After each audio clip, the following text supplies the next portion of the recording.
those emotions crop up, especially anger for me. I'll judge so much. One of my first responses is anger.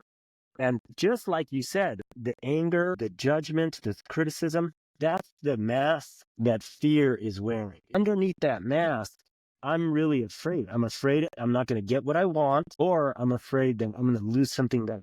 And again, it's time to pull back those layers of the human brain and evolutional psychology and say, that's not happening to me today.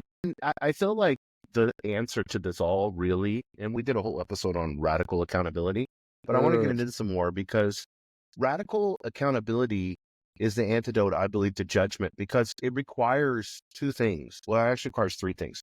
Number one is it requires courage, which addicts don't have courage. They're cowards. Number two, it requires humility. We're the most prideful people out there. We don't like humility. And then number three, this is the one that gets everyone. It requires action. Oh, yes. So when you look at those things, so courage, humility, and action, and I think number one, and I'll let you talk about this because you know about this big time. I think number one, we need to admit that we're in pain.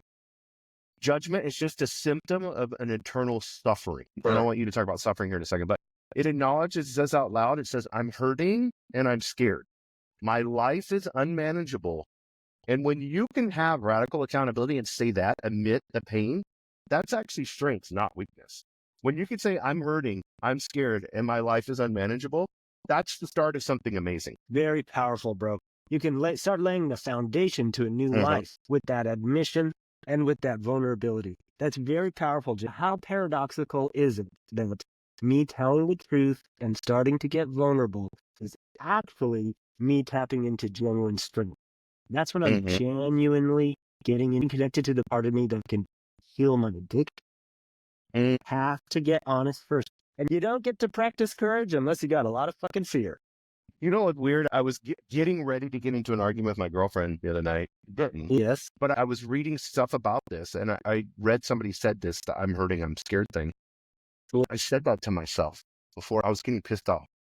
And I was like, I'm hurting and I'm scared right now. There's an additional benefit to writing it down. It starts to rewire my mind. It starts to rewire my actions. I can actually behave differently out in the world if I do this enough.